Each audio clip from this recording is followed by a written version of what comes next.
What's up, everybody? Welcome to World of Wargaming. Thank you so much for stopping by and spending some of your time with me today to talk about the great hobby of wargaming.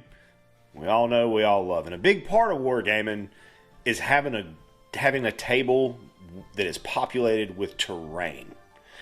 And while yes, a soda can for a building or an Amazon shipment box for a skyscraper will work, and it will allow you to manipulate and, go through the rules of the game. However, I don't really think that's what we all want. We want nice tables. So today we're going to take a look at some simple ways to create these. Just some basic rocky crags. Pretty simple and straightforward. Nothing too fancy here. So come along. If you haven't hit that like and subscribe button, go ahead, hit that for me. It helps me grow, keep producing content that hopefully helps you enjoy the hobby of wargaming more. So hit that for me. Hit that notification button if you'd like to. And let's get into making some rocks. All right. So before we get into process, let's get into products. What do we need to make these crags? Well, step one, we need some of this. This is probably 3/4 inch thick XPS insulation board. Buy this Lowe's, Home Depot, whatever your local hardware store is, should sell this product. Now, pro tip, when you go in there, you may see some nice 2x2, 3x3, something like that size squares. You're think to yourself, you think, this is great, this is perfect, this is what I need. Don't buy that. That little pre-cut board costs about $6. And this is at the very end of 2021. Construction materials aren't cheap. That pre-cut square costs about $6. This 4x8 sheet that was too big to fit in my little Mazda 3, so I just cut it down in the parking lot with my pocket knife, cost $12.95 for 7 times more. That's it. That's a 2x2 sheet. This is a 4x8 sheet. It's a lot more material for twice the price. It's way more than twice the material for twice the price. But in addition to this, we need a box cutter, and it needs to be a box cutter like this. Not an X-Acto knife. We need a long, straight blade box cutter. Now, for breaking the foam down, use whatever. You can use a steak knife if you want to. But for the finish work that we're going to do, we need one of these. We need some white PVA glue. We need a couple of bamboo sticks. This step is kind of optional. I like to do this for a little bit of extra support, but it is an extra step. And depending on, whether or not you're willing to risk it, or whatever you want to do, really is the answer there. Just whatever you want to do. You don't have to do it, but I like it because I feel like it gives me a little bit of extra support. Even though this is my home terrain, it's still going to get banged around at some point. It's going to get knocked off the shelf. These things just happen in wargaming. If you are the meticulous type, you might want a straight edge or a ruler. I am not going to measure anything that I do here today. I'm just going to do it all from my heart and with love and let what happens happen. And you will need some spray paint, something to prime it with when we're done. And you're probably going to need to put 2 or 3 coats of this on, which we'll talk about that later. But you're going to need something to prime it with. This is my favorite, Krylon Color Max. Almost dirty, but not quite. Paint plus primer. I use this on pretty much any model that I paint that has a black base coat. this is what I use. $7-8 for the can after tax, and it works like an absolute champ. Obviously, you'll need whatever your finishing paints are going to be. Now, this is a time where I am 100% in favor of bobbing in the apple barrel and just buying some cheap terrain, some cheap paint to slap on this stuff. And you're going to need, some tufts or flock or whatever, grass, static grass that you want to add to the finished piece. But you can also 100% just paint that bad boy and then leave it bare as a baby's bottom. And it's 100% acceptable because there is an almost infinite variety of crags and rock formations in the world. Maybe not infinite, but I'm not a geologist, so whatever. Anyways, let's get on into making these things. Okay, so step one, we want to just take one of our pieces, one of our hunks that we've gotten home from the hardware store, and just cut it into roughly equal sections. Then from there, we're going to pick one of these to be our foundation, our overall footprint from the piece. I usually go with the biggest one, which in this case turns out to be this guy.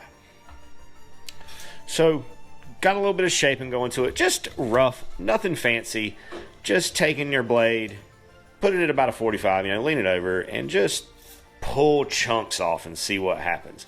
Again, when we're making art, especially art that emulates nature, and don't let anyone ever tell you otherwise, because art is what we're doing here. We're creating something from nothing, and even when we try to make things ugly and foreboding, there's still a beauty to that creation, So from here, we're just gonna carry on through here, cutting off chunks, shaping it out a little bit. I don't want to do a lot of the knife work on camera, because, fair warning, when it goes through that foam, it makes a horrible sound.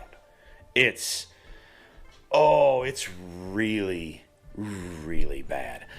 If that's something that really would bother you and will deter you from,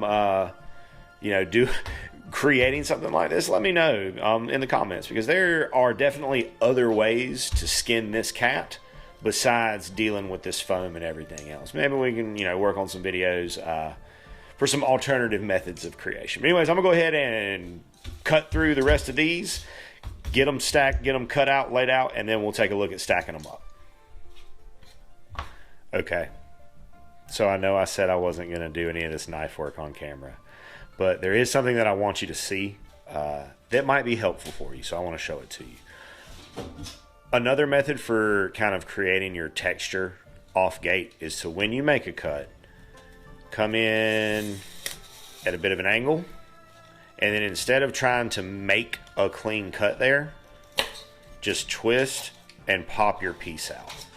And that will go ahead and start to give you, if you want this very severe type of crag look, then that's a potentially good method. If you're looking for more here, just kind of smooth, simple, nothing too extreme, then your best bet is to just saw your way through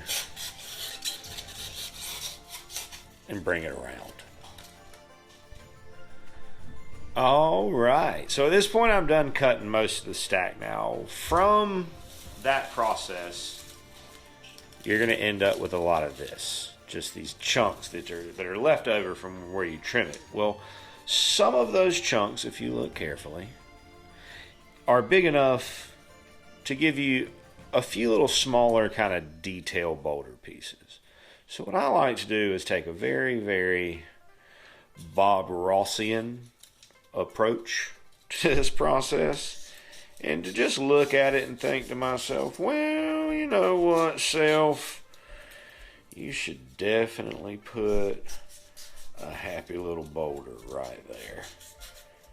And right now I'm cutting ones. I see a place where that very thought occurs to me. I feel like right there. Maybe out. Let's go out a little bit more. That way there's a little... Oh, I like that. Now, in this style, notice I've got 2 more blocks on here. I'm going to show you another way, a different approach to this process. This is my favorite way. That's why I showed it first, because it's the most freeform and open to just kind of going with the flow, which is my style in all forms of artwork. That's just, I like a very loose approach to it. However, there are other options. They're all, loose and freeform to some degree or another, but this is my favorite. So then what I'll do is I'll take my white PVA glue and I'll just start from the bottom and start gluing pieces together. Now with this style, I probably won't use this because most of the trimming and shaping is done as I go. So there's no great need to have this. Now the next one, that's where I really like to use it, which is where we're gonna build a block and then we're gonna cut the block.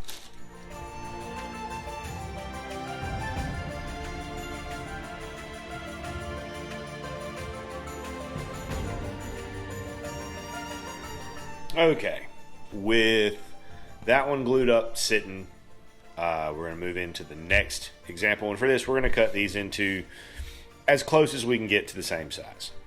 So we have a stack like that. Now again, those of you of a more meticulous nature than me, may be a great time to bring in that good friend right there. However, I'm not worried about it being too precise. I like a little bit of overhang. Again, there's not really a wrong way to do this, I guess, other than to not do it. But that's getting way too out there for the time that we want to spend here today. So we got our stack of bricks. We're going to glue these bad boys together, and then we're going to jam one of these down inside of it and trim off the eggs. We're going to shove it all the way through. We'll talk about that in a second. I'm getting ahead of myself. Let's get these glued together. Okay, so with those glued together, before everything sets, for one this size, I'm going to use 2 of these skewers. We'll put a little bit of glue on it. And then we want to keep it near the middle, because we're going to be shaping around the other sides.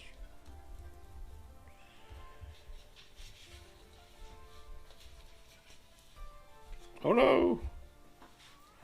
I'm dripping.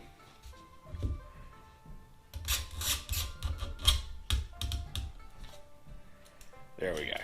So we're through. And then just want to take, this is thin enough I can hit that with a pair of scissors, I believe.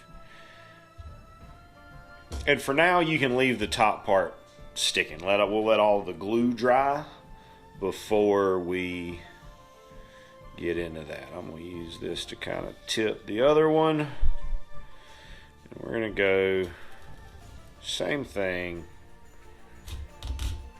right down to the table. Is that through? Not quite. There it goes. Just like that. And then we're going to let that one sit and dry all the way. The glue has to dry completely before we can do any shaping, which is another reason that I kind of prefer the other method. But, it's good to have options. Okay, so our full crag piece is dry. A little hole in there. So this is going to be ready for primer. Now, we still got the old XPS lollipop over here. So what I'm going to do is I'm going to start by shaping up the whole form. And when we do that, we want to consider, cutting in facets. So I will normally start by taking off corners, and then I just continue taking off corners at somewhat random angles. Now, another technique, which I'll explain a little bit more as I'm doing it through the time lapse, is the cross cut. So when we do that, we go in, over, and then we pop it out. So let's get to it.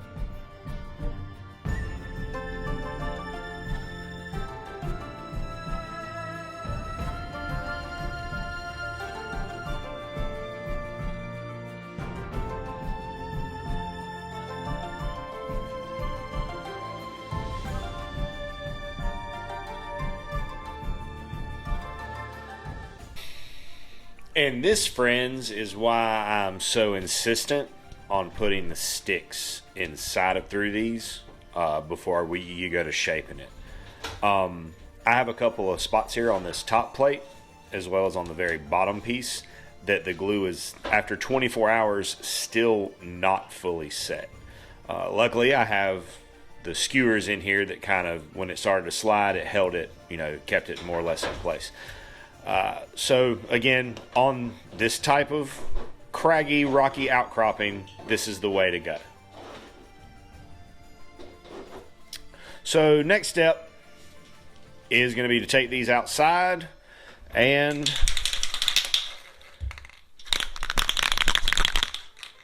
prime them up. All right, so we got some primer on there. It's starting to look a little bit rockier. Now with this XPS foam, it is not uncommon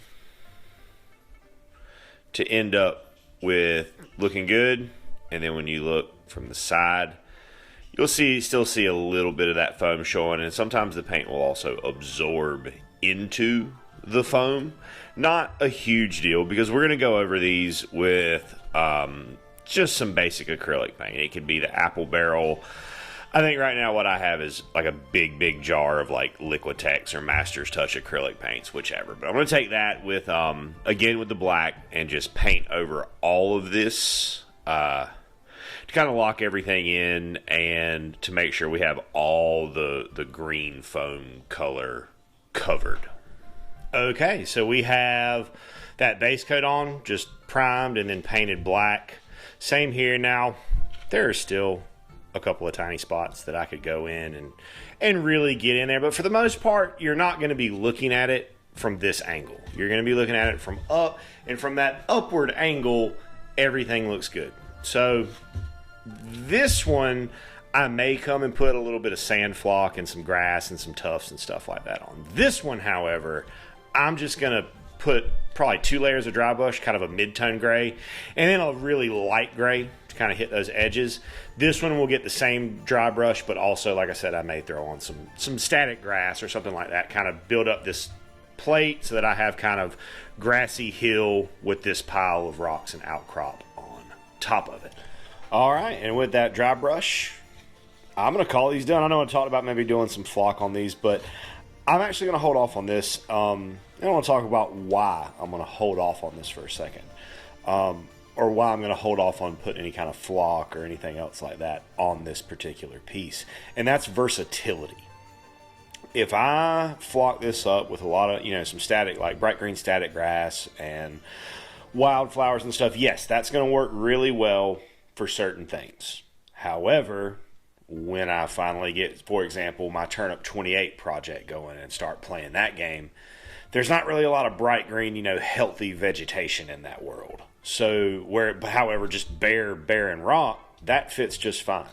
So leaving this a little bit bare leaves me open to using it in a few more games. And having to make sense. I mean, obviously you can use whatever for whatever. That's just the option that I'm going to take today. But again, it's your stuff, it's your table. You do whatever makes you happy.